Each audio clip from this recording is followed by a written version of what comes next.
A'udzu billahi minasyaitonir rajim. Bismillahirrahmanirrahim. Assalamualaikum warahmatullahi wabarakatuh.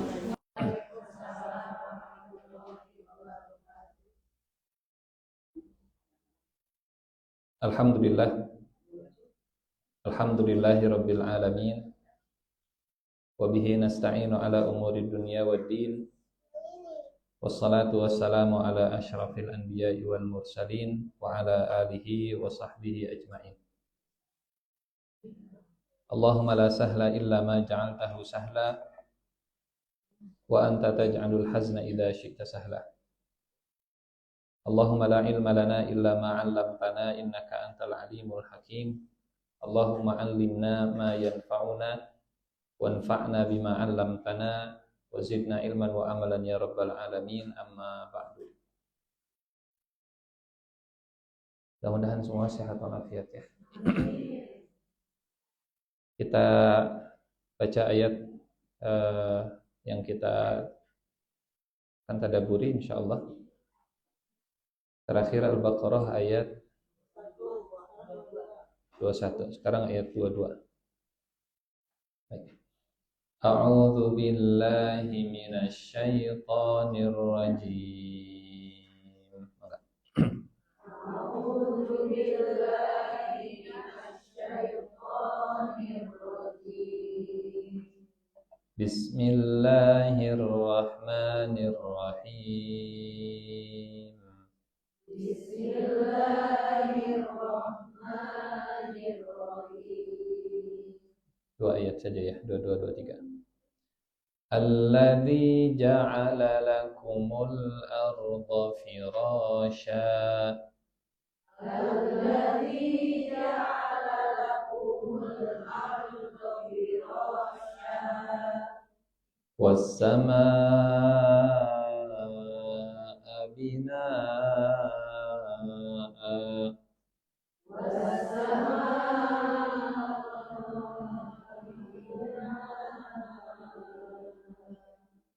Wa anzala minas samaa'i maa'an. Wa anzala minas samaa'i maa'an. Fa akhraja bihi minas samarati rizqan lakum.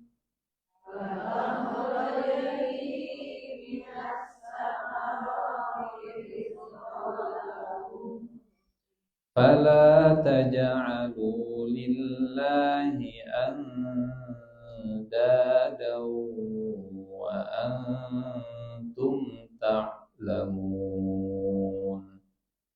Fala taj'alu lillahi andada wa antum ta'lamun. Wa in kuntum fi raibin mimma nazzalna ala 'abdina.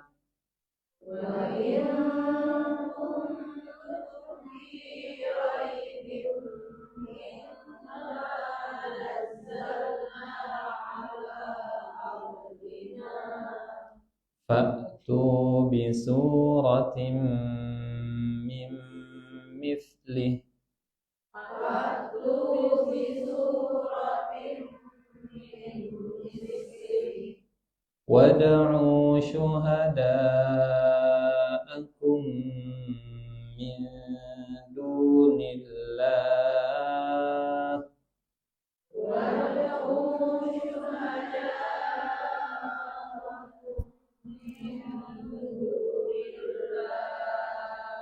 in kuntum shadiqin.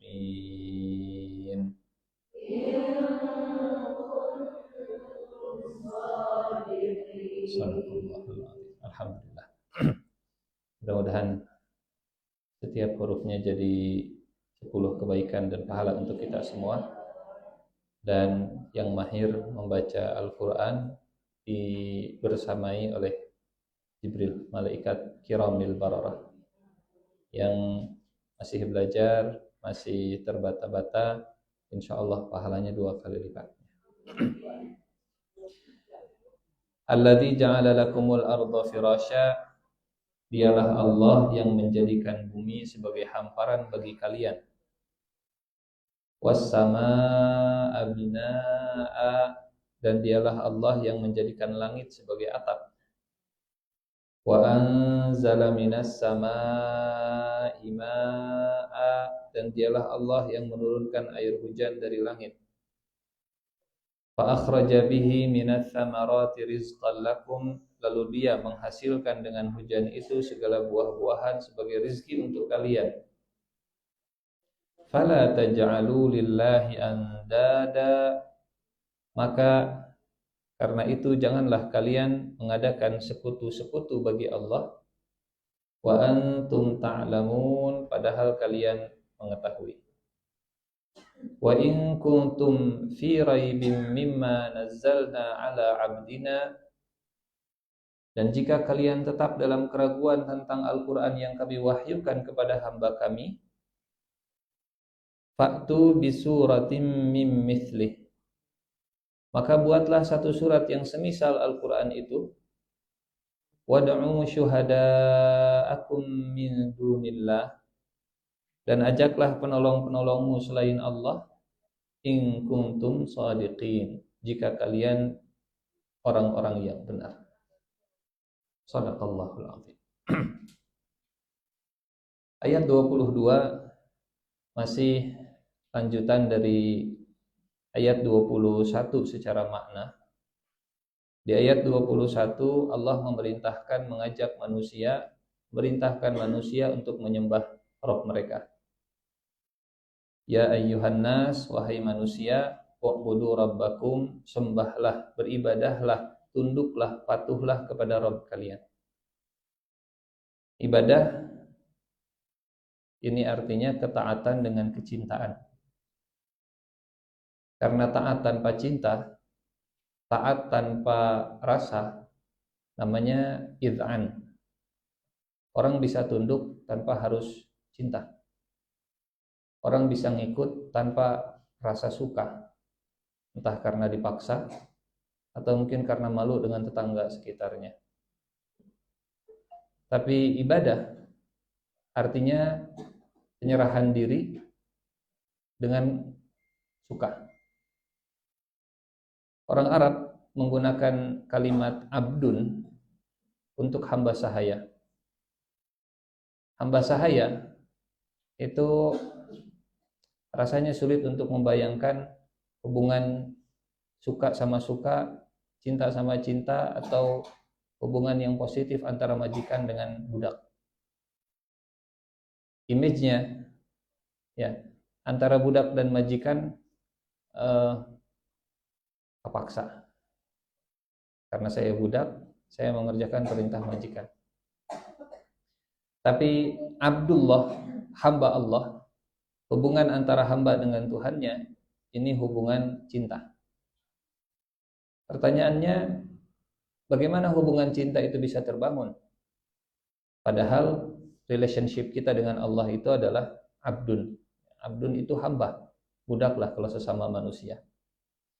Bagaimana ceritanya seorang hamba bisa jatuh cinta dan akhirnya tunduk karena rasa suka kepada majikannya, kepada Tuhannya? Maka Allah mengenalkan dirinya sebagai zat yang selama ini memberikan banyak nikmat kepada hambanya.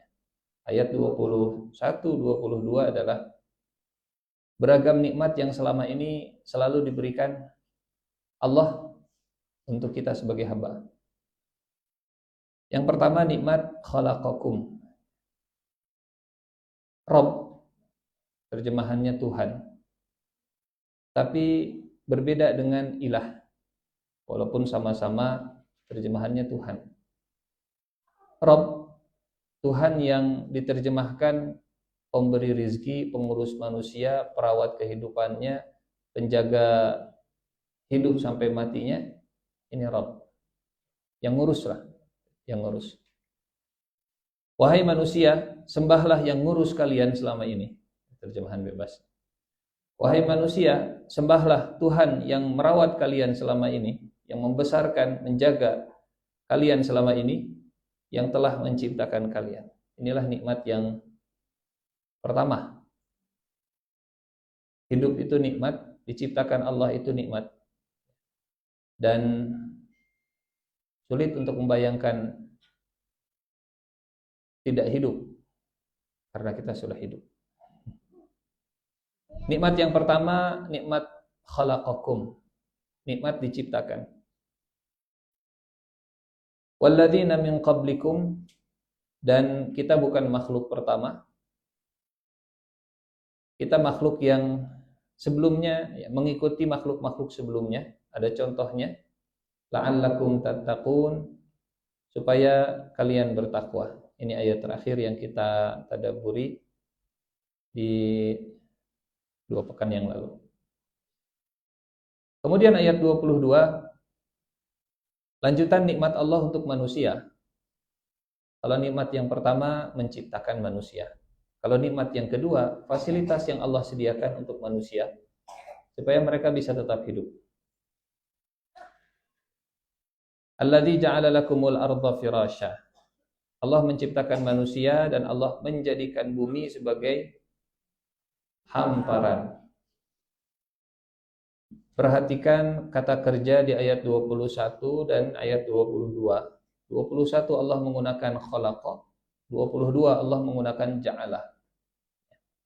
Khalaqa mencipta, ja'ala menjadikan. Apa bedanya? Kalau khalaqa sebelumnya enggak ada, jadi ada. Itu namanya khalaqa. Kalau ja'ala sudah ada tapi diubah, dipermak, ya, difurnish, ditata. Itu namanya ja'ala. Sebelumnya manusia biasa, kemudian dia jadi khalifah luar biasa. Itu namanya ja'ala. Inni ja'ilun fil ardi khalifah. Ja'ala. Jadi yang tadinya manusia biasa, kemudian jadi manusia luar biasa, bahasa Arabnya ja'ala. Kalau sebelumnya nggak ada, sekarang jadi ada, bahasa Arabnya khalaqa. Ingat-ingat, khalaqa dari 0 ke 1, dari tidak ada jadi ada, khalaqa.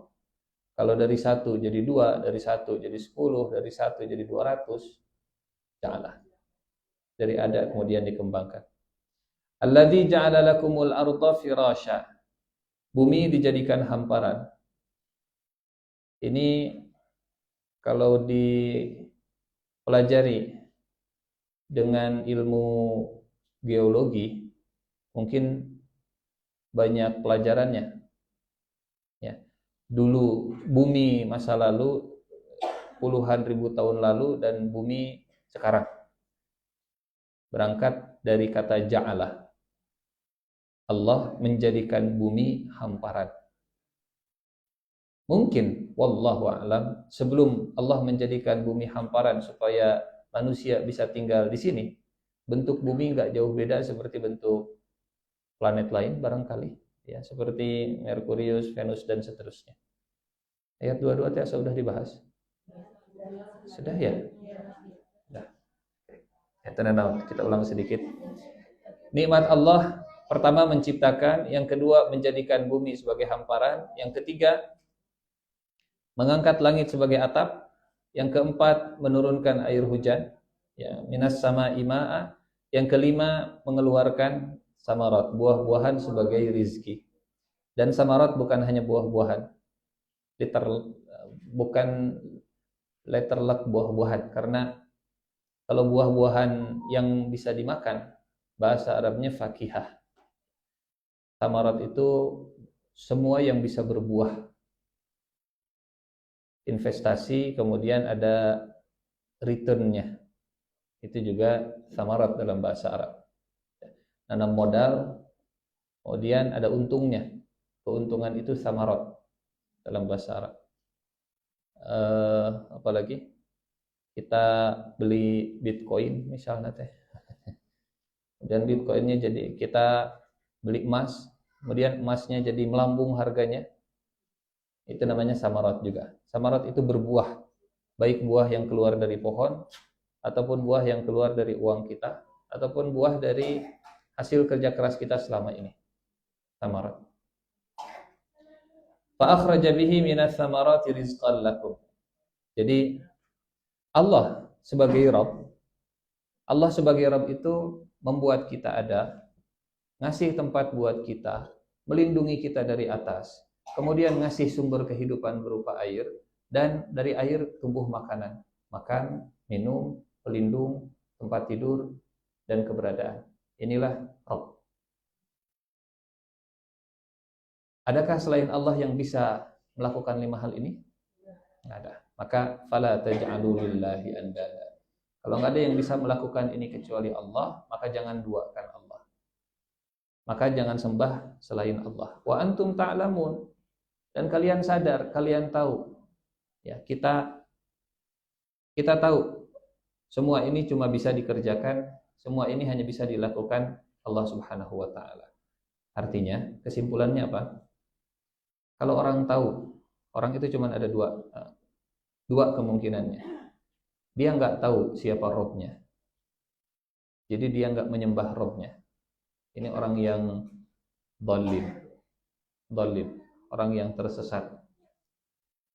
Masalahnya jahil, masalahnya nggak tahu, masalahnya dia nggak paham siapa Robnya, jadi yang disembahnya juga bukan Robnya. Masalah yang kedua, dia tahu,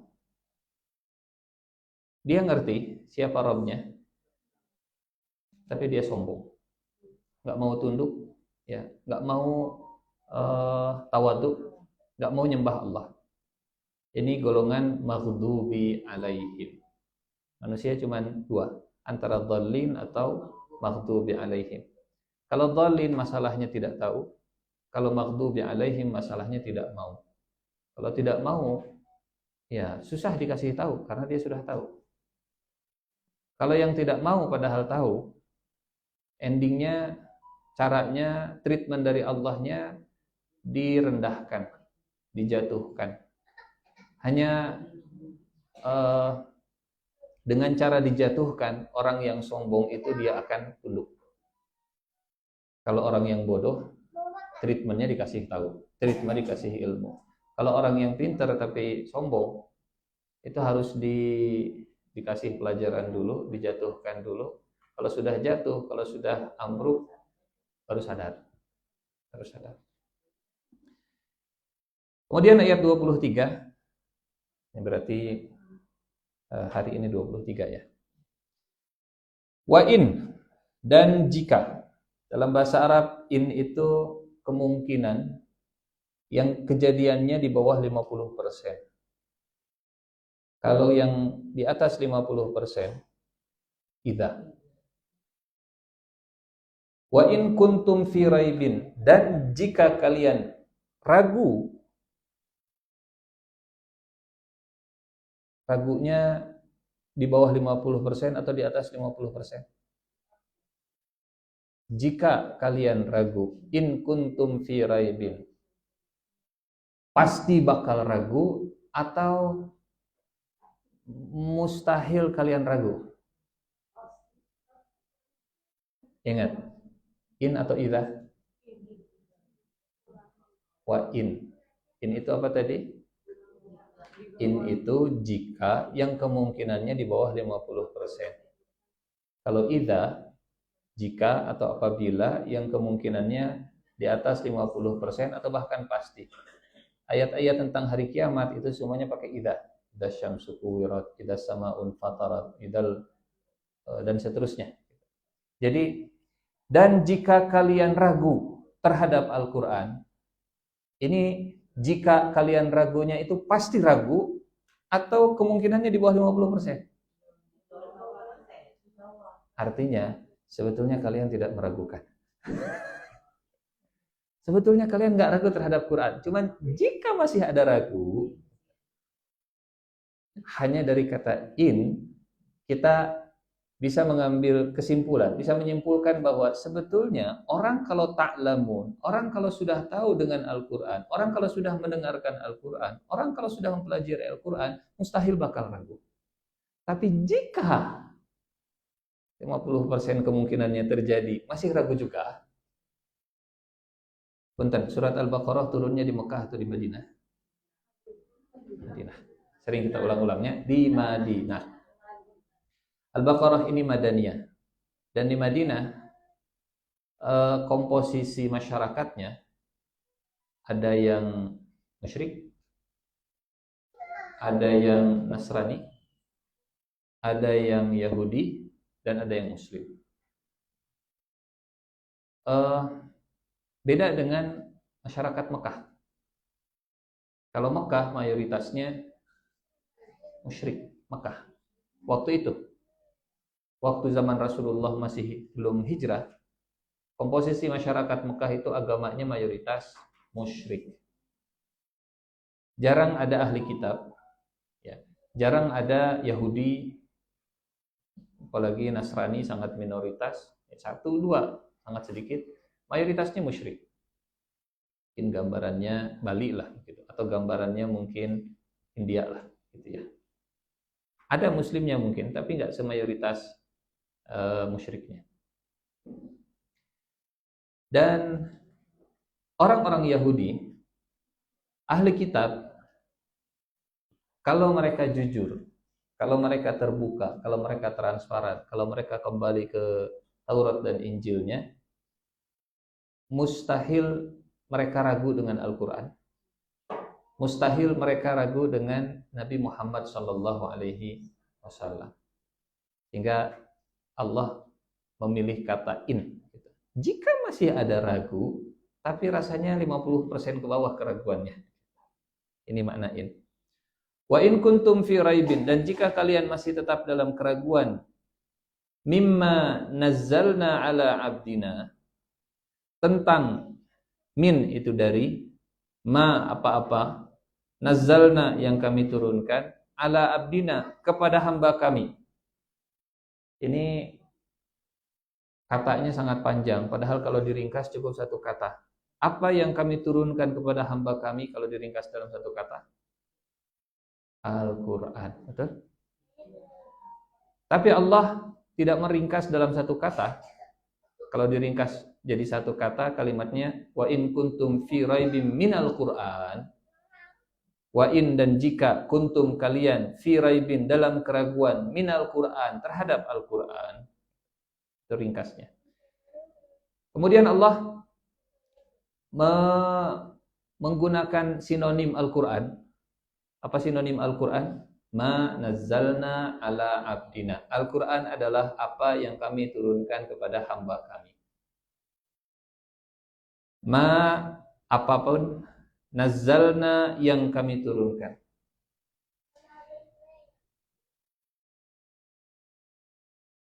Nazzala, anzala, terjemahan bahasa Indonesianya menurunkan, turun. Inna anzalnahu fi lailatul qadar. Kami menurunkan Al-Quran di malam Lailatul Qadar. Anzala, nazzala, terjemahan bahasa Indonesianya sama, turun, menurunkan. Kenapa dibedakan oleh Allah? Dan apa bedanya antara anzala dengan nazzala? Ibu Solehah puntennya kita kata per kata supaya lebih mengapresiasi, karena Allah, karena setiap hurufnya saja 10 pahala. Betul? Karena dalam setiap hurufnya pasti ada rahasia. Apalagi satu kata, apalagi satu kalimat, apalagi satu ayat. Kenapa Allah memilih kalimat nazzalna bukan anzalna? Terjemahan bahasa Indonesianya sama, tapi pilihan redaksi pasti ada rahasia.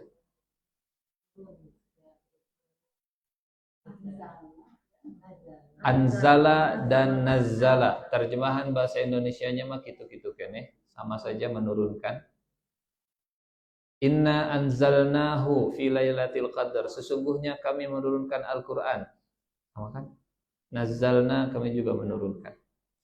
Kalau anzala, turunnya itu sekaligus 30 juz. Kalau nazzala, turunnya bertahap sedikit demi sedikit. Cicil.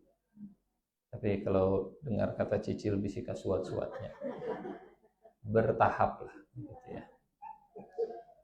Dan jika kalian masih ragu dengan apa yang kami turunkan secara bertahap kepada hamba kami,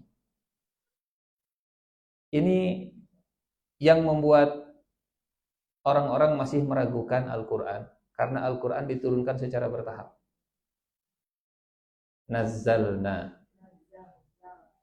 Kata orang-orang Yahudi, kata ahli kitab, karena Alkitab turunnya sekaligus, Taurat dan Injil saat Nabi Musa di Bukit Tursina, Allah menurunkan Taurat itu langsung dalam bentuk tablet, dalam bentuk lauk, ya, dalam bentuk lembaran-lembaran, di kayu, di batu, di kertas. Kalau zaman sekarang langsung dikasih utuh 30 juz.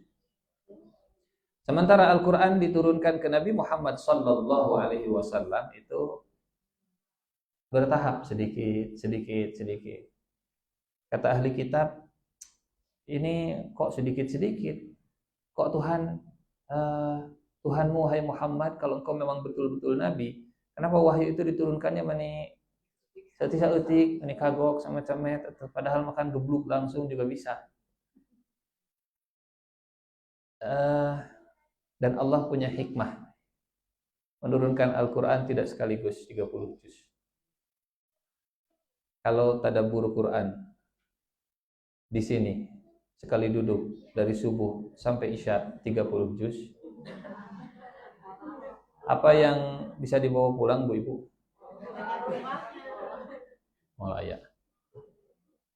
Malaya, ngaheng, ahyung, ngajeprut, error langsung gitu. Pokoknya wanita bener lah. Pokoknya wanita.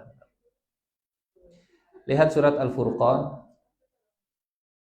Al-Furqan ayat ke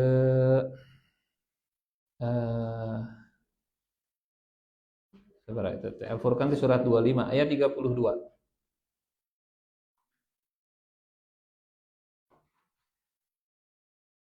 وَقَالَ الَّذِينَ كَفَرُوا لَوْلَا نُزِّلَ عَلَيْهِ الْقُرْآنُ جُمْلَةً وَاحِدَةً كَذَلِكَ لِنُثَبِّتَ بِهِ فُؤَادَكَ وَرَتَّلْنَاهُ تَرْتِيلًا.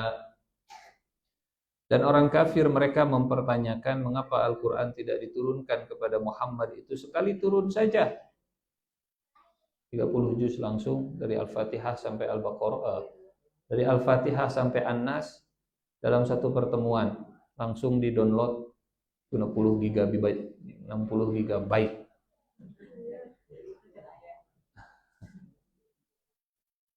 Artinya, kalau Nabi menerima Al-Quran sekaligus, maka Nabi pun akan menyampaikan kepada umatnya sekaligus, dan itu jadi sunnah. Lamun ngaji Quran kudu. Alhamdulillah tidak terjadi begitu. Orang kafir mempertanyakan mengapa Al-Quran tidak diturunkan kepadanya sekali turun saja. Demikianlah, kadzalik, maksudnya demikianlah kami turunkan Al-Quran tidak sekaligus. Tujuannya linutsabbita bihi fuadak, supaya kami perkuat hatimu dengannya. Mudah-mudahan tadabbur Quran yang cuma seayat, 2 ayat, seayat, 3 ayat lebih nempel di memori daripada sekaligus langsung sa Al-Baqarah. Anu seayat 2 ayat wae sering lupa. Mohon maaf kalau kesinggung ya. Tapi alhamdulillah, itulah manusia. Nas itu sifatnya 3. 1 gampang lupa, nasiyah. 2 nggak bisa diam, nawasah. 3 nggak bisa sendiri, anasah. Apa Bu? Gampang lupa, nggak bisa diam, sanes lami apa? Gampang lupa. Ada orang yang cepat ingat, tapi lupa gitu. Ya urusan gampang atau tidak, pokoknya mah lupa. Aya faktor U, aya faktor S. Stres, emosional, tekanan batin, Ya betul, faktor emosi itu bisa mempengaruhi ingatan. Secerdas-cerdasnya Umar bin Khattab, beliau lupa kalau Nabi Muhammad juga manusia. Waktu Nabi Muhammad Sallallahu Alaihi Wasallam meninggal, Umar itu denial, nyangkal, nggak, mustahil Rasulullah meninggal dunia. Yang bilang Rasulullah wafat, kadek Umar. Yang bilang Rasulullah meninggal dunia, dicacak ke saya. Jangan bilang Rasulullah meninggal, masih denial, masih nggak bisa terima kalau Rasulullah itu bisa meninggal dunia karena emosi. Apal ayat-ayat kullu nafsin za'iqatul maut, apal. Tapi pas kejadian mah lupa weh. Hafal ada hadis la taghdab walakal jannah. Apa? Jangan kamu marah maka bagimu apa? Kan hafal nanti pas tidak marah. Pas marah mah nggak ada amnesia. Itu sifat yang pertama, sifat nasia. Nabi Adam tergoda syaitan juga gara-gara nasia. Nabi Adam memakan buah yang terlarang juga gara-gara nasia. Surat Toha, walaqad ahidna ila adama fanasiya walam najid lahu azma. Dan sungguh kami telah memberikan perjanjian kepada Adam dan dia lupa. Kami tidak menemukan tekad yang kuat padanya. Ini sifat yang pertama. Sifat yang kedua, nawasa. Gak bisa diam. Nawasa itu mutaharrik, dinamis, labil. Nggak bisa diam. Nggak bisa bertahan dalam satu keadaan. Nggak kayak malaikat, disuruh sujud, seumur hidup sujud sebelum ada perintah berikutnya. Manusia nggak mungkin. Ya Bu, calik ngawas, siap. Bismillahirrahmanirrahim. Alhamdulillah. 10 menit sudah berubah keadaannya.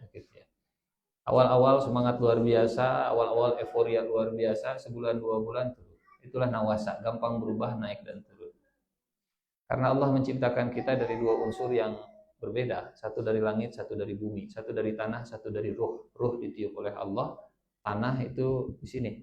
Unsur gravitasi tanah itu menarik ke bawah, sementara ruh mengajak kita untuk naik ke atas. Akhirnya tarik-tarikan. Lamun kuat keneh taneuhna berarti kahanap. Kalau lebih kuat ruhnya berarti ke bawah ke atas. Mana yang lebih kuat? Ya berubah-ubah setiap hari, nawasa. Kadang rohiyahnya lagi naik. Kadang unsur buminya lagi kencang, turun. Naik dan turun. Nawasa. Yang ketiga, anasa. Anasa itu walaupun dikasih nikmat surga masih kesepian. Nabi Adam. Nggak bisa sendiri. Anasa itu makhluk yang sosial, makhluk yang butuh orang lain. Untuk hidupnya juga butuh orang lain, setelah hidupnya juga butuh diurus orang lain, bahkan setelah meninggal pun nggak bisa. Tapi mah mandiri lah. Ya, mandiri, we ngagali kuburnya lira, kafanannya lira, anasa. makan saya teteh cacahan dokonya. Nggak ada. Manusia itu anasa, sehingga Allah menciptakan Hawa untuk Adam di surga karena Nabi Adam merasa kesepian. Baik, balik tadi surat apa? Al-Furqan ya.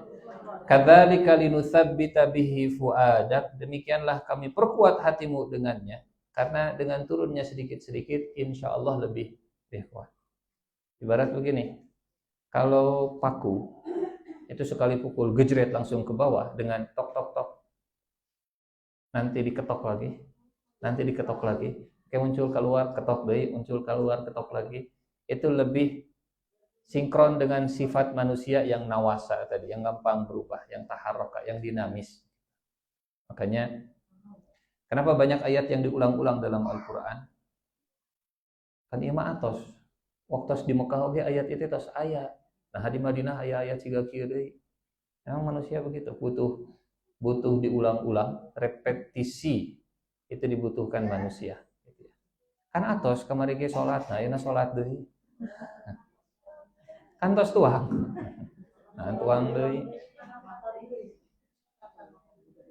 Kadzalika linutsabbita bihi fuadaka wa rattalnahu tartila, dan kami membacanya secara teratur dan benar, secara tartil. Baik. Kembali ke surat Al-Baqarah. Wa in kuntum fi raibin, dan jika masih ada keraguan walaupun kemungkinannya kecil, kalian masih ragu kepada apapun yang kami turunkan secara bertahap, nazzalna, kami turunkan secara bertahap, tidak langsung sekaligus. Hikmahnya supaya apa tadi? Supaya lebih kuat ingatannya, supaya lebih mantap ke hatinya.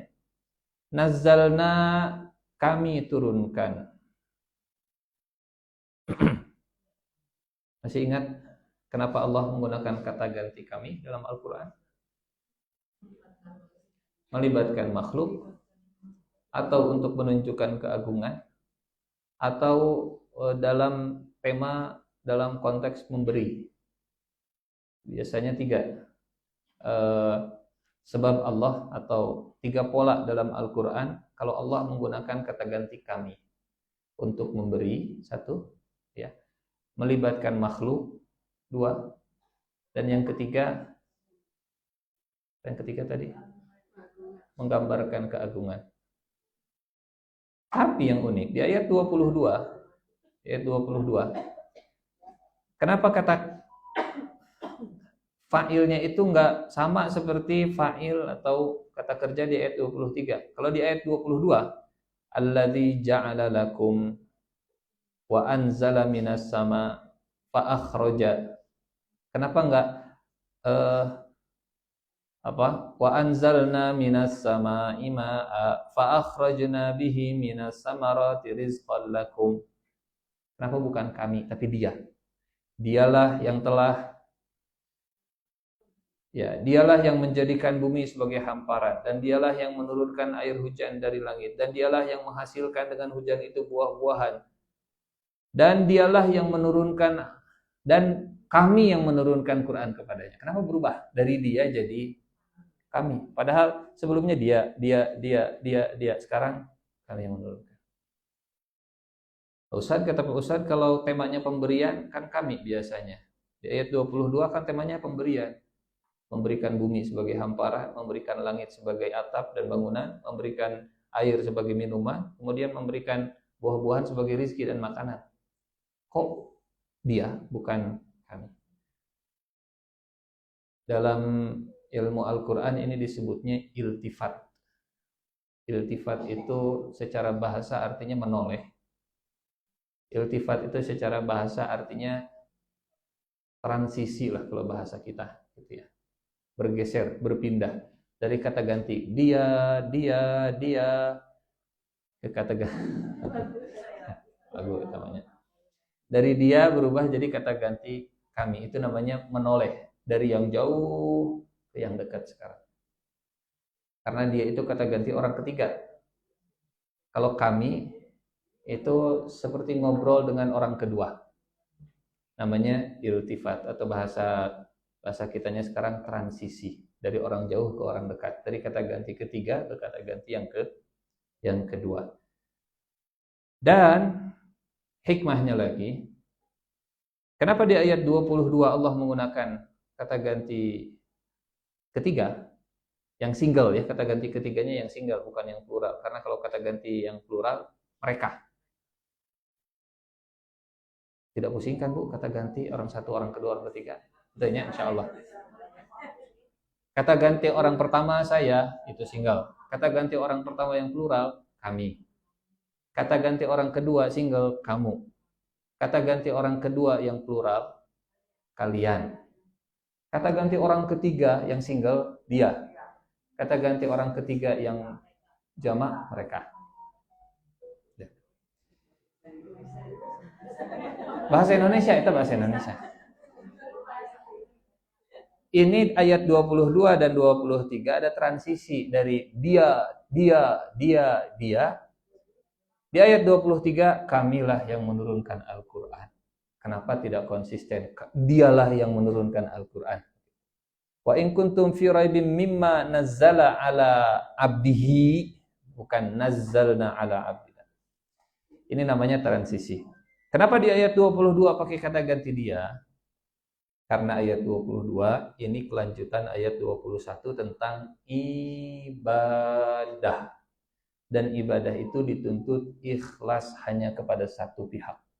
Hanya kepada Allah Subhanahu wa taala yang Maha Single, yang Maha Ahad, yang Maha Wahid. Sehingga kata gantinya juga single. Dalam bab ibadah, di dalam Al-Quran selalu konsisten Allah menggunakan kata ganti yang single. Baik kata ganti 1, 2, ataupun 3 selalu single. Ana rabbukum fa'budun. Saya adalah Tuhan kalian, maka sembahlah saya. Iyyaka na'budu. Hanya kepada engkaulah kami menyembah, bukan kepada kalian. Dan fa'budhu, maka sembahlah dia, bukan sembahlah mereka. Clear sampai sini? Saya lihat ada yang pokoknya mah gitulah, begitu ya. Kalau topiknya tentang ibadah, kata gantinya selalu single. Baik 1, 2, ataupun 3, selalu single. Tapi di luar topik ibadah, kadang Allah menggunakan plural. Kami. Dan jika kalian masih ragu, kemungkinan ragunya juga sedikit, mimma nazzalna, kami turunkannya secara bertahap, dan itu yang membuat kalian ragu. Bertahapnya Al-Quran kepada hamba kami, ala abdina. Siapa yang dimaksud dengan hamba kami? Nabi Muhammad SAW. Kenapa Allah menggunakan memilih redaksi hamba bukan redaksi Rasul, atau menyebut nama? Wa in kuntum fi raibin mimma nazzalna ala Rasulillah, misalnya. Wa in kuntum fi raibin mimma nazzalna ala Muhammadin, misalnya. Atau wa in kuntum fi raibin mimma nazzalna ala habibihi, ala habibina, kepada kekasih kami. Yang dipilih itu hamba kami. Setiap pilihan kata di dalam Al-Quran perlu mendapatkan perhatian dan apresiasi, karena Allah memilih, karena Allah ingin kita mentadaburi. Ada rahasia. Kita kalau ngomong nggak perlu ditadaburi sedetil itu. Nah, hanya si Pak Ustadznya memakai kata eta, tidak pakai kata tekudu eta mah. Manusia biasa mah nggak perlu. Tapi Al-Quran perlu ditadaburi. Afala yatadabbaruna al-Quran. Kenapa kalian tidak mentadaburi Al-Quran? Allah sangat presisi memilih kata. Allah sangat konsisten dalam memilih redaksi dan diksi, sehingga apa rahasianya Allah memilih hamba bukan Rasul? Pertama, Ibu Salihah, ayat ke-20, ya ayyuhan nasu'budu. Di ayat ke-20, wahai manusia, u'budu, jadilah hamba Allah. U'budu. Di ayat 23, mimma nazzalna ala abdina. Jadi konsisten antara 20 dan 23, Allah sedang membahas tentang penyembahan, pengabdian, ya. Allah konsisten sedang membahas tentang menjadi hamba Allah Subhanahu wa taala. Contohnya siapa? Contohnya adalah Muhammad sallallahu alaihi wasallam. Jadi, hai manusia.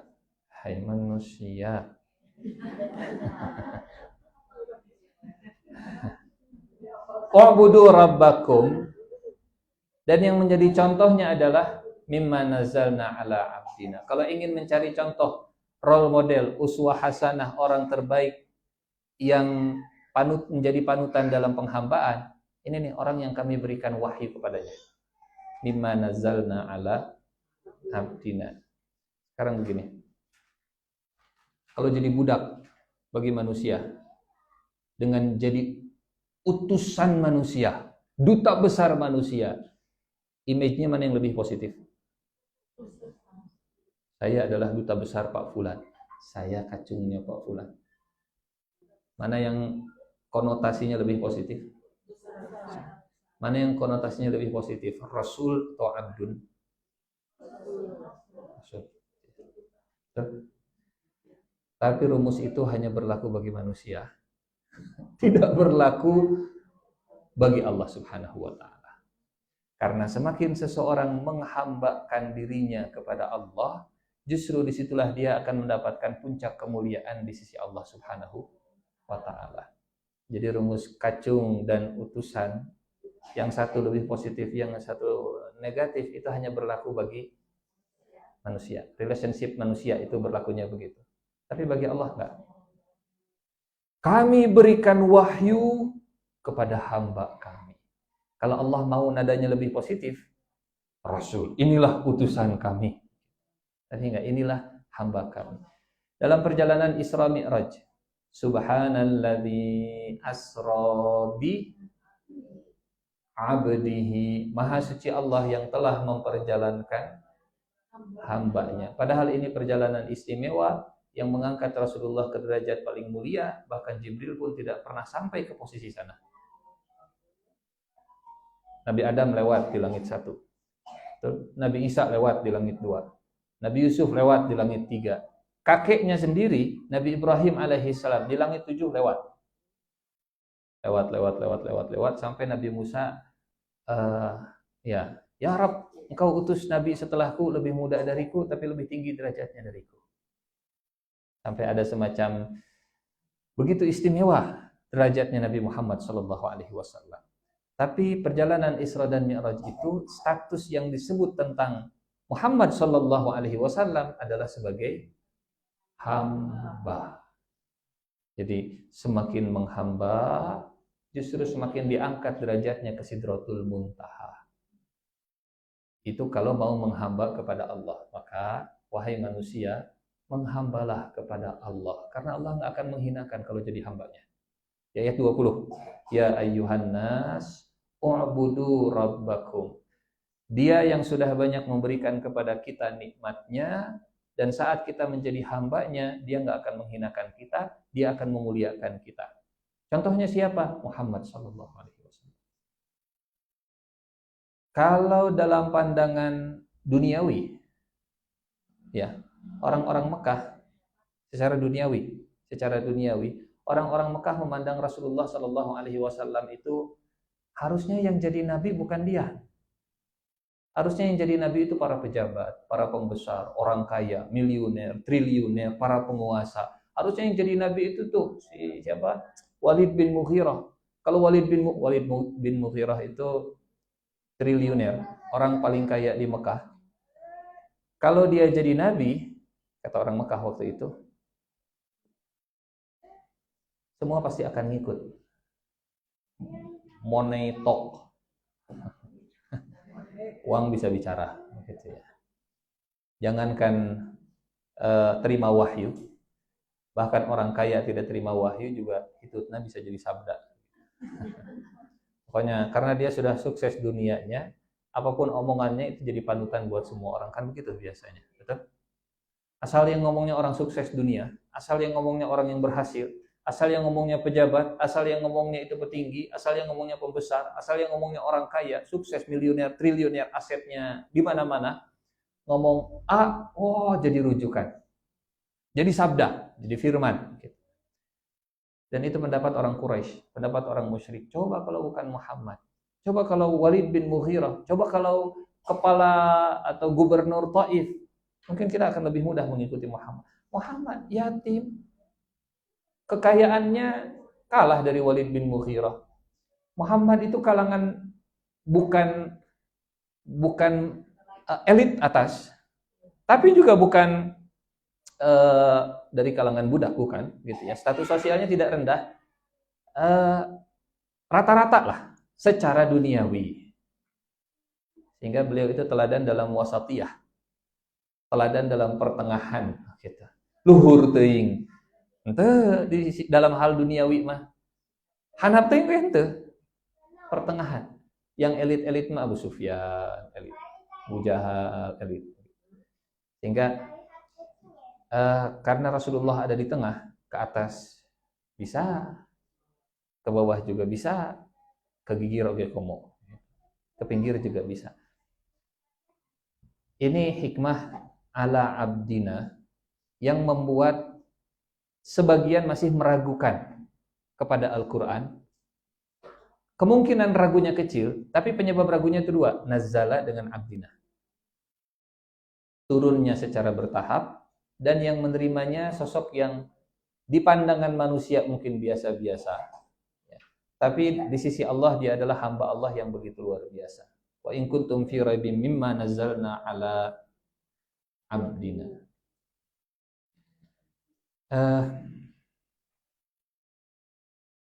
Kemudian ayat berikutnya, lanjutan ayatnya, fa'tu bisuratim mim mithlihi.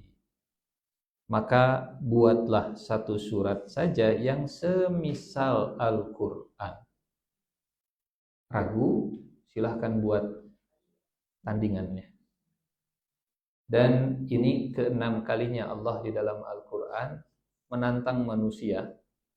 5 kali di ayat-ayat Makkiyah, 1 kali di ayat Madaniyah di surat Al-Baqarah. Sisanya yang 5 itu saat Rasulullah masih di Mekah. Wa in kuntum fi raibim mimma nazzalna ala abdina fa'tu bisurah. Fa'tu maka buatlah, datangkanlah. Ata ya'ti artinya mendatangkan. Tapi bedanya kalau ata ya'ti itu datangkannya dari jarak dekat.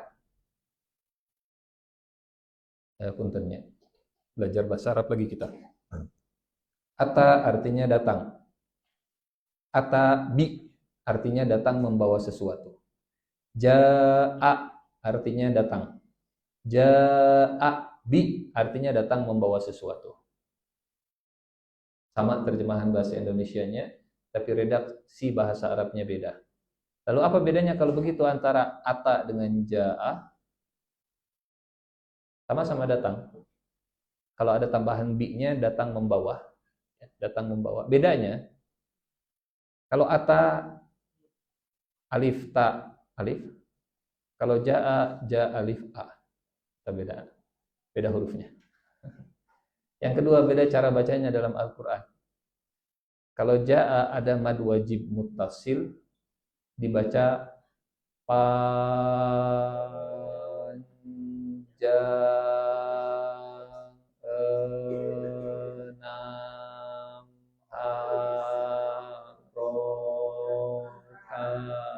panjang.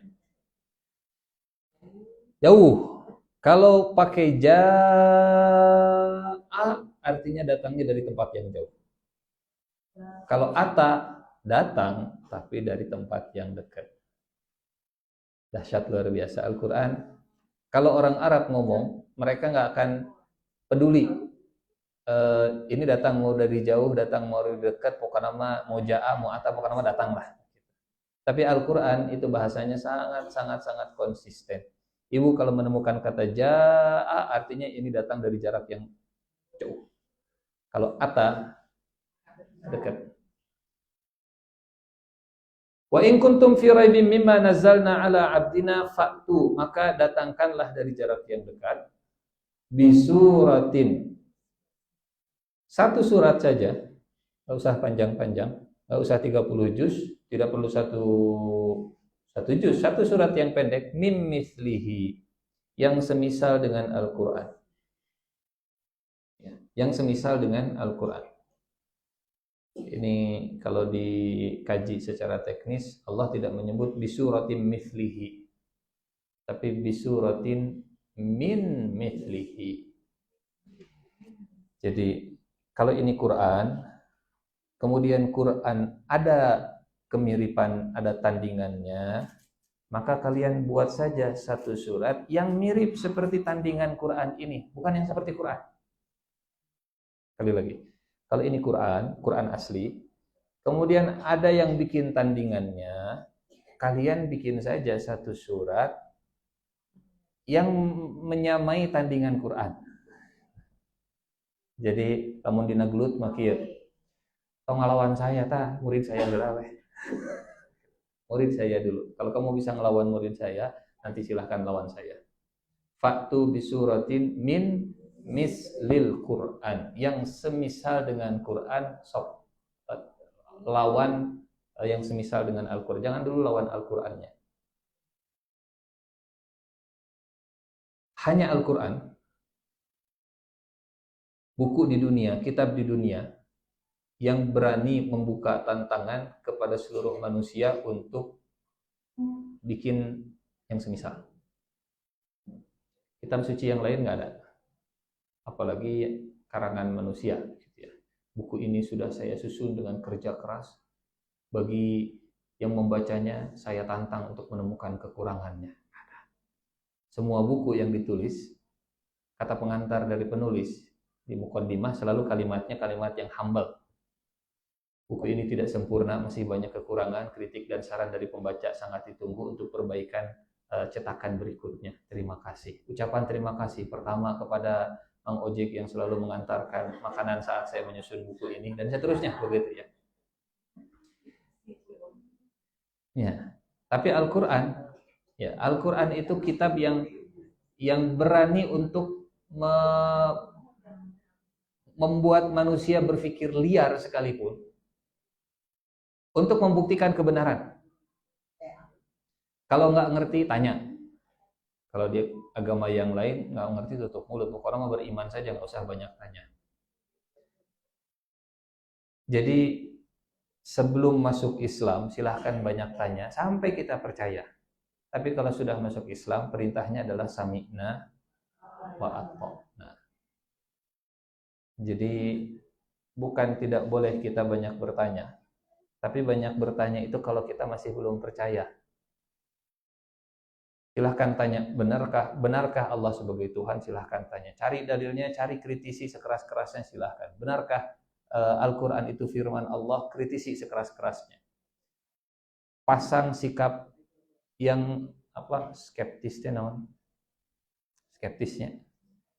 Bersikaplah skeptis terhadap Al-Quran kalau masih belum percaya, tapi terus lakukan analisa, terus lawan Al-Quran.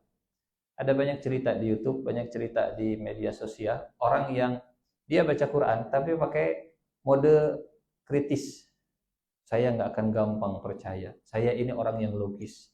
Saya ini orang yang agnostik. Saya ini mah karya manusia pada umumnya. Saya pasti bisa menemukan kekurangan. Sampai akhirnya dia selesai baca Quran, kemudian bikin statement, bikin pengakuan. Setiap saya meragukan Al-Quran, Al-Quran selalu membalas. Saya selalu kalah gulat dengan Al-Quran dalam pemikiran. Saya bilang ini nggak mungkin, nggak logis. Tapi di ayat berikutnya, oh iya ya, eleh deui. Nyerang deui ka Quran, eleh deui ku Quran. Nyerang lagi Quran. Ini pergulatan pemikiran kalau bahasa kitanya. Pemikirannya yang bergulat, daripada nama tetap diam. Pemikirannya setiap kali bergulat dengan Al-Quran, Al-Quran selalu mengalahkan dirinya dalam pergulatan pemikiran sampai akhirnya dia bersyahadat masuk Islam. Kisah ini bukan cuma 1-2 tapi banyak. Fa'tu bi suratin mim mithli, maka datangkan dari jarak yang dekat satu surat yang semisal atau surat yang bisa menandingi tandingannya Al-Quran. Wad'u syuhada'akum min dunillah. Dan wad'u, berdakwahlah, ajaklah. Wad'u itu ajak. Dakwah itu, mengajak itu dalam bahasa Arab berdakwah. Hadir yuk ke Masjid Al-Amin, itu namanya dakwah. Nonton yuk, itu namanya dakwah. Betul, itu dakwah. Secara bahasa itu namanya dakwah. Mengajak, bahasa Arabnya berdakwah. Urusan nanti berdakwah ke surga, berdakwah ke Allah, berdakwah ke pasar, itu lain cerita. Umroh yuk, itu dakwah. Secara bahasa itu dakwah. Sehingga dakwah itu sebetulnya kalimat yang netral. Dilakukan oleh orang kafir, dilakukan oleh orang Islam. Yang beda adalah kemana mengajak. Fir'aun ngajaknya ke neraka. Nabi Musa ngajaknya ke surga. Setiap orang yang bisa ngajak sebetulnya dia bisa berdakwah. Jadi kata dakwah tidak perlu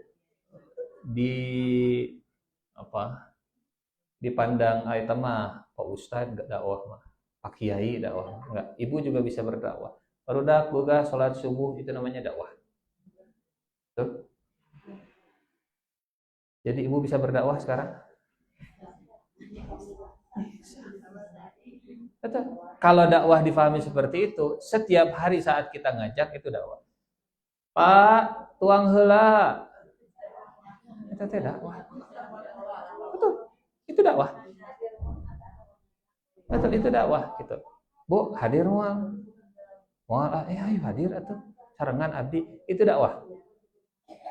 Jadi ya,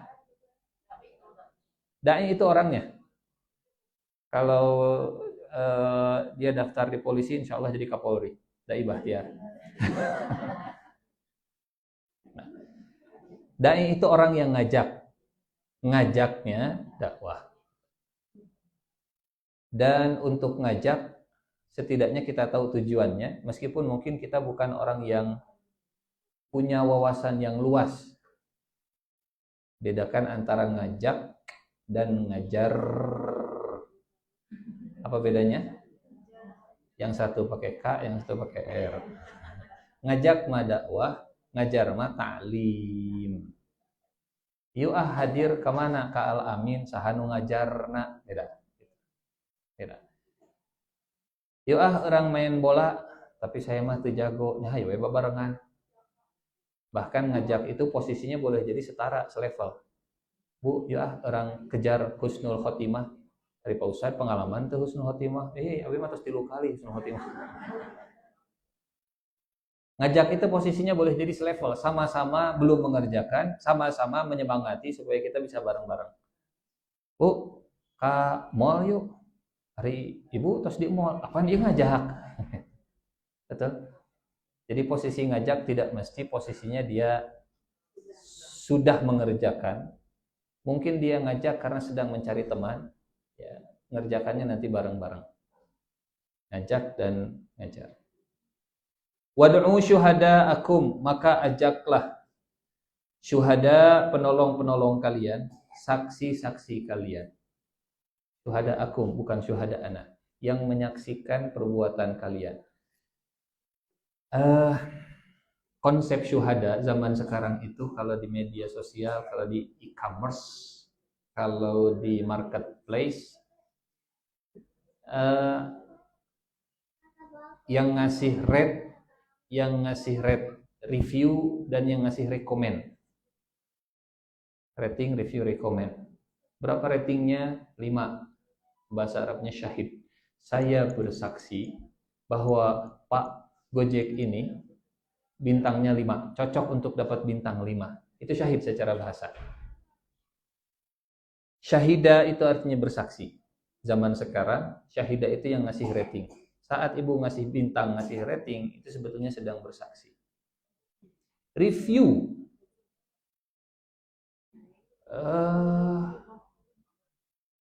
Review mengumpulkan pendapat tentang satu produk biasanya, begitunya setelah barangnya diterima, COD-nya diterima, kemudian selesai, klik selesai, mau komplain atau selesai, kasih reviewnya.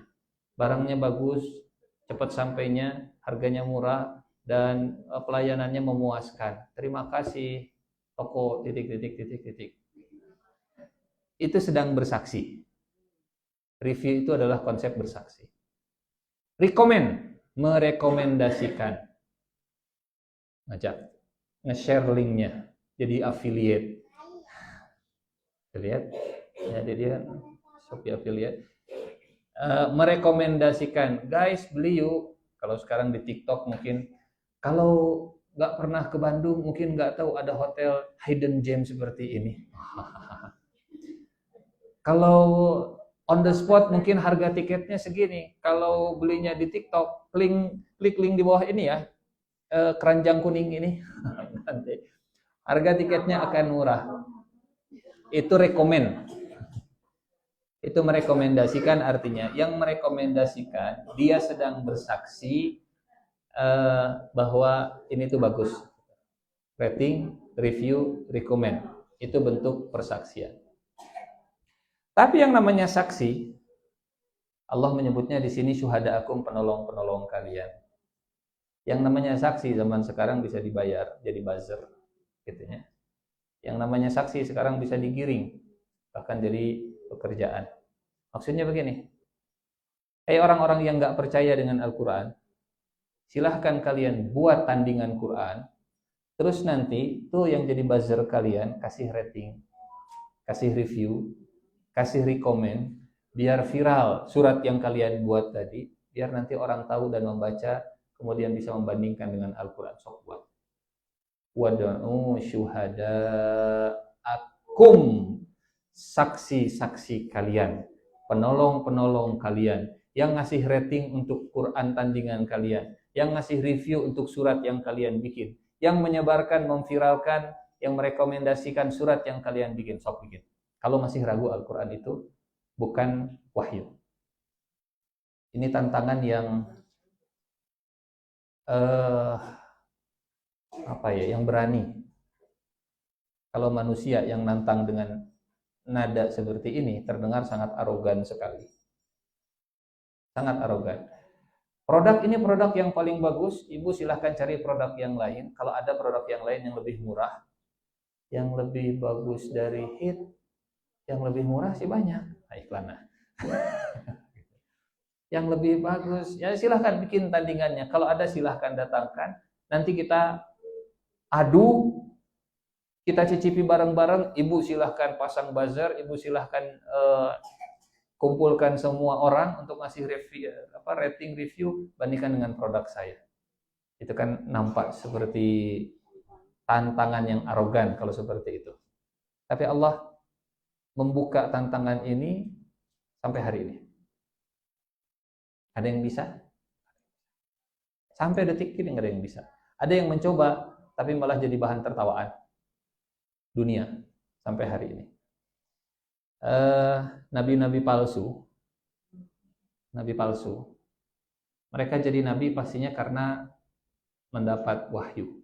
Karena nggak ada cerita nabi tanpa wahyu. Tapi kalau ditantang apa wahyu yang diterima, sejak zaman Rasulullah SAW, wahyu yang mereka klaim dari Allah itu selalu jadi bahan tertawaan.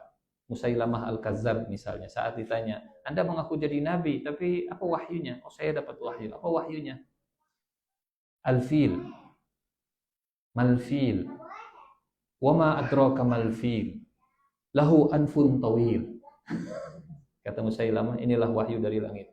Gajah. Apa itu gajah? Tahukah kalian apa itu gajah? Gajah adalah makhluk yang hidungnya panjang. Al-fil, meniru al-qari'ah. Mal-qari'ah. Wama adraka mal-qari'ah. Al-fil, mal-fil, wama adraka mal-fil, lahu anfun tawil. Dia punya hidung yang panjang. Jangankan musuhnya, orang dekatnya juga pengen ketawa tuh, pret lah, waduh bibinya mah.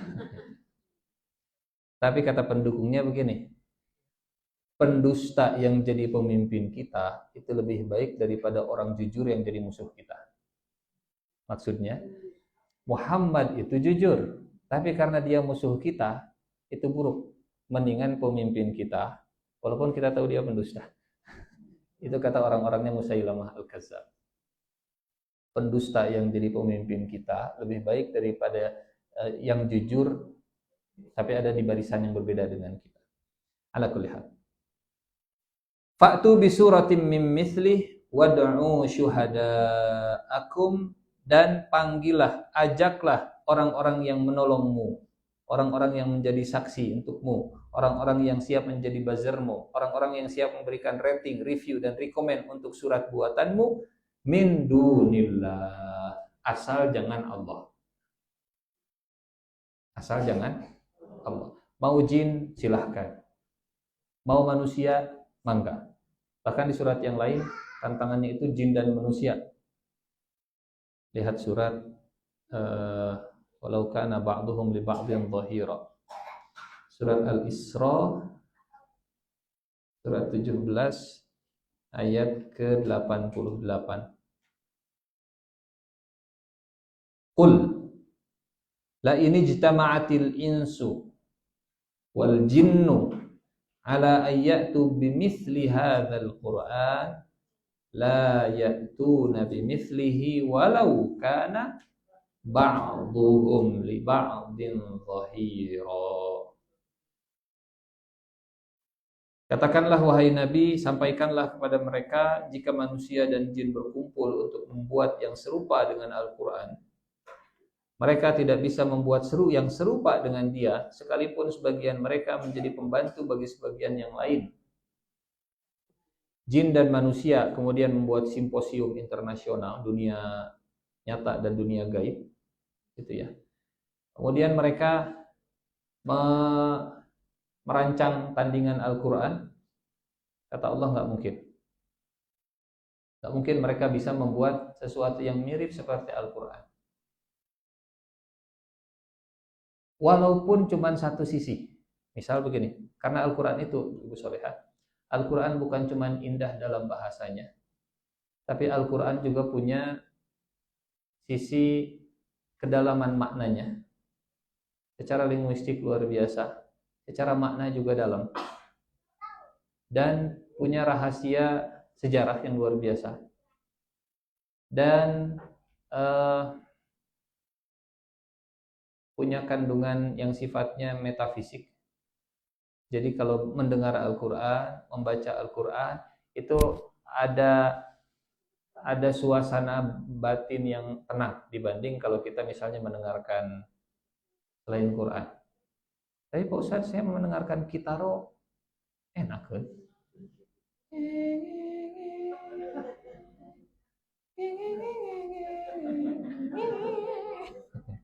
Sanes kitaro itu namanya sangat Sabrina, saya Sabrina.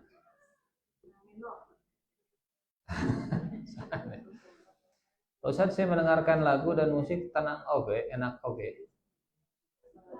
Tidak ada yang membuat lebih tenang selain mendengarkan Al-Quran.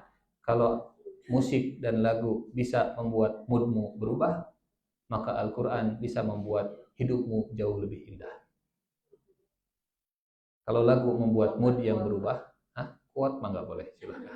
Itu mah saya temukan di WA. Kalau lagu, musik membuat moodmu berubah, maka Al-Quran bisa membuat hidupmu jauh lebih indah. Walau kana ba'duhum li ba'din zahira, meskipun jin dan manusia bersatu untuk membuat tandingan Al-Quran, mereka nggak akan bisa. Karena Al-Quran punya banyak aspek, ya Al-Quran punya aspek yang sifatnya zahir dan batin. Al-Quran bisa menyembuhkan perasaan, Al-Quran juga bisa mengubah kehidupan. Al-Quran bisa membuat Quraisy yang hebat luar biasa, itu mereka blingsatan, ketakutan. The power of words of Allah, kekuatan firman Allah Subhanahu wa taala itu bisa mengalahkan semua kekuatan manusia. Apa yang membuat Quraisy itu gelisah dengan Rasulullah Shallallahu alaihi wasallam? Firman Allah. Apakah Rasulullah di Mekah itu pernah mengancam dengan senjata? Rasulullah waktu di Mekah pernah ini enggak? Quraisy, kalau kalian enggak percaya dengan saya akan bikin tindakan rusuh di Mekah. Saya bikin Mekah ini rusuh, bom di mana-mana. Ada ancaman begitu dari Nabi? Apa yang membuat Quraisy merasa terancam? Kata-kata. Quran itu kata-kata, turun ke Rasulullah, disampaikan lewat lisan, didengarkan oleh telinga, kemudian bikin mereka gelisah. Kekuatan kata-kata, kekuatan firman Allah Subhanahu wa taala membuat Quraisy blingsatan. Dan kekuatan kata-kata, kekuatan firman Allah membuat banyak orang berubah hidupnya. Banyaknya orang masuk Islam hari ini di barat khususnya karena mereka belajar Islam langsung dari Qur'annya. Belajar Quran, belajar Islam langsung dari sumbernya. Ada testimoninya Muhammad Abduh. Kata beliau, kalau orang belajar Islam dari Muslim hari ini, mungkin gagal masuk Islam.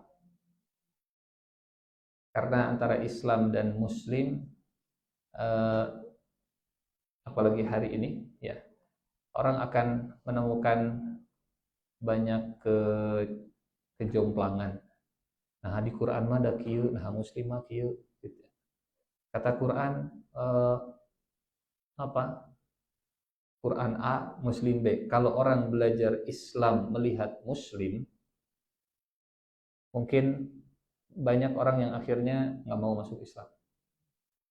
Tapi karena mereka belajar Islam itu langsung dari sumber Islamnya, banyak yang akhirnya sadar bahwa Islam dan Muslim teh tidak sama persis. Islam dan Muslim, Islam itu agama yang sempurna, Muslim itu manusia yang banyak kekurangannya. Jadi kalau memvonis Islam dengan kelakuan Muslim, memang nggak tepat begitunya. Kalau ingin menilai satu ajaran, ya lihat langsung sumbernya. Walau kana ba'duhum li ba'din dhahira. Balik lagi ke surat Al-Baqarah. Tantangan ini tantangan yang kesekian kalinya dalam Al-Quran. Tantangan yang ke-6. Fa'tu wad'u syuhada'akum min dunillah. Maka undang, ajak penolong-penolong kalian dan saksi-saksi kalian. Syaratnya satu. Bukan Allah. Selain Allah. Karena kalau Allah yang nolong, kalau Allah yang membantu, ya pasti bisa. Karena Al-Quran turun dari Allah. Jin, manusia, hewan, malaikat, dan semua makhluk kalaupun bekerja sama, mereka nggak akan bisa melakukannya. In kuntum shadiqin. Jika kalian orang-orang yang benar. Maksudnya benar apanya? Jika kalian orang-orang yang benar. Maksudnya apa? Jika kalian adalah orang-orang yang benar-benar meragukan Al-Quran. Jika kalian adalah orang-orang yang yakin bahwa Al-Quran itu bukan firman Allah, sok bikin tantangan. In kuntum shadiqin. Asal kalian jujur, jika kalian betul-betul meragukan Al-Quran, silahkan buat tantangannya. Tapi Allah tahu sebetulnya isi hati mereka, tahu Al-Quran itu benar. Jadi ini penyakit bukan penyakit bodoh, tapi penyakit sombong. Ini bukan penyakit bodoh, tapi penyakit sombong. Dan karena penyakitnya penyakit sombong, sehingga obatnya bukan ilmu. Obatnya adalah neraka. Ayat berikutnya, fa illam taf'alu walan taf'alu fattaqun nar allati waquduhan nas wal hijarah uiddat lil kafirin. Maka jika kamu tidak dapat membuatnya, taf'alu walan taf'alu. Ibu Solehah, fa'ala terjemahannya mengerjakan sesuatu, membuat sesuatu. Amila bahasa Arabnya terjemahannya juga mengerjakan sesuatu. Fa'ala yaf'alu, fa'il, if'al, kerjakanlah, kan begitu. Tapi dalam bahasa Arab, amila dengan fa'ala walaupun terjemahannya mengerjakan. Kalau fa'ala itu mengerjakannya tanpa effort, mengerjakannya nggak pakai niat, mengerjakannya enteng, ringan, gampang, mudah, babari, receh. Kalau amila itu mengerjakan dengan niat, mengerjakan dengan usaha. Makanya disebutnya bukan fi'lus sholihat, tapi amal sholih. Kalau fa'ala itu mengerjakan mungkin karena nggak sengaja, kepleset, gampang saja, ringan. Bukan dengan maksud. Ini walladzina idza fa'alu fahishatan. Allah tidak menyebut walladzina idza amilu fahishatan. Jadi orang bertakwa adalah orang yang, surat Ali Imran ya. Surat Ali Imran ayat 132, 133, 133, 133, 34, 35. Sifat orang yang bertakwa yang infak dalam keadaan lapang dan susah, kemudian bisa menahan amarah, bisa memaafkan dan berbuat baik.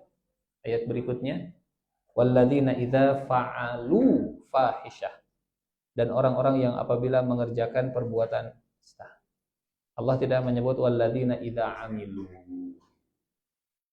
Kenapa fa'alu? Karena kalau amilu ada niatnya, kalau amilu ada effortnya, kalau amilu betul-betul diusahakan dengan serius.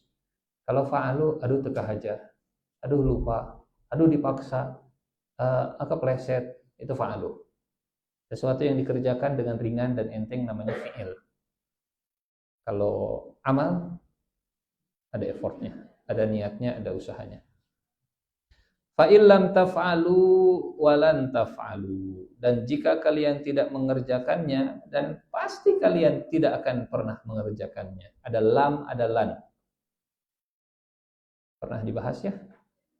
Lam, la, lan. Apa bedanya? Lam masa lalu, la masa kini, lan masa depan. Lam misalnya, ibu tos tuang tak acan. Tak acan, bahasa Arabnya lam tuang. Ibu nuju tuang hente nuju tuang, bahasa Arabnya la tuang. Ibu badai tuang mual engke, mual tuang-tuang, bahasa Arabnya lan tuang. Lan tuang. Lam masa lalu, la masa kini, lan masa depan selama-lamanya. Ya gampang nama gitu. Lam taf'alu walan taf'alu. Sebelumnya tidak mengerjakan dan selamanya ke depan juga tidak akan mengerjakan. Fa illam taf'alu walan taf'alu. Jadi tantangan ini masih berlaku selama-lamanya. Dulu, sekarang ataupun nanti, Al-Qur'an enggak akan ada yang bisa membuat tandingannya. Fa illam taf'alu walan taf'alu. Ini ayat yang terakhir dalam Al-Quran tentang tantangan terbuka untuk manusia membuat tandingan Quran. 5 ayat sebelumnya di surat Mekah, 1 ayat terakhir di surat Madaniyah, surat Al-Baqarah, sehingga ditutup oleh Allah tantangannya dengan kalimat lam walan. Di Mekah nggak ada yang bisa, di Madinah juga nggak ada yang bisa, dan setelah Madinah sampai hari kiamat nggak ada yang bisa. Fa illam taf'alu walan taf'alu. Kalau memang nggak ada yang bisa selama-lamanya, fattaqun nar, maka lebih baik jaga saja diri kalian dari api neraka. Ilustrasi sederhana. Didinya ngajak gelut ke saya. Jangan lawan saya lah, lawan murid saya. Kalau nggak bisa melawan murid saya, lebih baik hati-hatinya ngomongnya. Gitu. Fa illam taf'alu walan taf'alu fattaqun nar. Daripada terus meragukan, dan kalian juga nggak jujur kalian meragukan Al-Quran, lebih baik kalian takut neraka sajalah. Fattaqun nar. Apa arti takwa? Masih ingat? Takwa itu kaitannya dengan proteksi. Ya, takwa itu sebetulnya tidak berkaitan langsung dengan rasa takut. Takwa itu proteksi. Karena takut dalam bahasa Arab ada khauf, takut dalam bahasa Arab ada khasyah, takut dalam bahasa Arab ada wajal, takut dalam bahasa Arab ada rohb, turhibuna bihi aduwallah, takut dalam bahasa Arab ada wajas. Orang Arab mendengar kata takwa, yang langsung nempel di kepala mereka adalah milikilah proteksi, milikilah pelindung, milikilah perisai. Fattaqun nar. Kenapa kita harus punya proteksi? Karena kita berhadapan dengan bahaya, dan bahaya itu menakutkan kita. Jadi takwa itu sebetulnya bukan tentang takutnya, tapi tentang proteksinya. Takutnya sendiri khauf. Kalau ada rasa sungkan, namanya khasyah. Takut tapi dengan pengagungan, takut tapi dengan penghormatan. Sieun ka Pak Ustaz teh, tapi sieun teh sieun yang menghormati, itu namanya khasyah. Segan, takut dengan segan, namanya khasyah. Kalau takwa itu lebih ke proteksi, perlindungan, ya. Kalau kalian tidak bisa dan tidak mungkin bisa melakukannya, lebih baik kalian punya perlindungan dari api neraka. Namun gelut mah tadinya, kalau nggak bisa ngelawan murid saya, mendingan pasang rompi anti peluru 7 lapisnya. Fattaku, pasang proteksi, pasang helm yang tebal, pasang baju anti peluru yang tebal, jaga-jaga kalau nanti ada bahaya. Ya mah ngawartosan weh. Fattaqun nar. Maka peliharalah dirimu milikilah perlindungan untuk dirimu dari api. Fattaqun nar.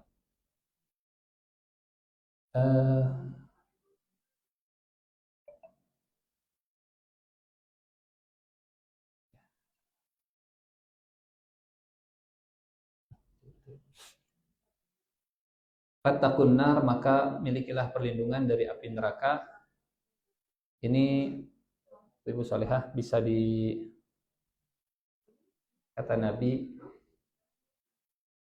api surga, api neraka dengan api dunia itu bedanya sampai 70 kali lipat. Api dunia sepanas apapun api yang ada di dunia. Jangan bayangkan api dunia itu maksudnya api korek api, bukan. Api dunia itu semua api, termasuk lava yang ada di dalam bumi, termasuk letusan gunung berapi, itu namanya api dunia. Fattaqun nar. Bahkan api neraka, kata Rasulullah, itu dibakar selama 1000 tahun. Dari yang merah warnanya jadi putih. Setelah 1000 tahun, dipanaskan lagi 1000 tahun, dari putih jadi hitam. Api neraka itu warnanya hitam, poek mongkleng, gelap gulita, hitam pekat. Jadi walaupun api, tapi orang nggak bisa ngelihat. Beda dengan api dunia. Makin terang api di dunia, makin kelihatan. Betul? Matahari teh panas luar biasa. Gunung berapi teh panas luar biasa. Tapi kalau muncul, orang bisa melihat dari jarak jauh. Tapi kalau api neraka, disuruh gelap. Makanya walaupun Siratal mustaqim itu terbentang di atas neraka, walaupun sirat itu terbentang di atas neraka, tapi jangan bayangkan waktu ketinggali jalanannya, enggak. Justru gelap. Makanya butuh cahaya saat melewati sirat. Apa bahan bakarnya? Semoga Allah jauhkan kita dari neraka. Fattaqun naral lati waquduhan nas wal hijarah. Peliharalah dirimu dari neraka yang bahan bakarnya manusia. Batu. Kenapa manusia dulu baru batu? Ibu pernah bikin api unggun? Gimana cara bikin api unggun? Supaya api unggunnya nyala pakai apa? Sebelum pakai kayu, kita pasti ngebakar sesuatu yang gampang kebakar dulu. Kertas dulu, serabut kelapa dulu, betul? Yang gampang dulu, nanti kalau apinya sudah nyala, ngebakar yang lebih susah nyalanya. Betul? Lebih awet. Yang titik bakarnya lebih rendah itu manusia. Yang titik bakarnya lebih tinggi itu batu. Hingga Allah menyebut nas wal hijarah, manusia baru batu. Dan batu itu untuk jadi bahan bakar itu butuh titik didih yang sangat tinggi. Sepanas-panasnya api di dunia ini ya. Tapi kalau pakai batu, batunya nggak ikut kebakar. Orang bikin roti pakai tungku dari batu. Panasnya luar biasa, tapi batu nama teka dulu. Batunya panas, tapi batunya itu tidak jadi bahan bakar. Bahan bakar nama tetap dari gas, dari kayu. Orang memahat besi, dimasukkan ke dalam wadah batu gitunya, panasnya luar biasa, tapi batu nama teka dulu. Apinya nggak terbakar. Magma di dalam gunung keluar, tapi si batu-batu gunung nama teka dulu, cuman jadi saluran untuk lewat. Hingga saat Allah menyebut wal hijarah, batunya menjadi waqud, batunya menjadi bahan bakar, tinggal diukur berapa kira-kira panasnya api neraka. Kata Google, silahkan nanti Google bisi beda, sekarang ada update. Matahari saja permukaannya itu 6.000 derajat Celcius. Permukaannya, luka diukur nasi gakumaha. Dikira-kira meureunnya da lamunnya ditempelkeun temperaturna tadinya termometerna tempelkeun ada meleleh. Dikira-kira diukur atau sugan pakai termogan gitu dari jarak jauh. Permukaannya saja itu 6.000 derajat Celcius, belum inti dalamnya berapa besar. Sehingga kata Rasulullah, api dunia itu 1/70-nya dari api neraka. Kalau 6.000 derajat Celcius itu baru permukaan matahari, dalamnya mungkin jutaan derajat Celcius, kali 70 nah. Itulah api neraka.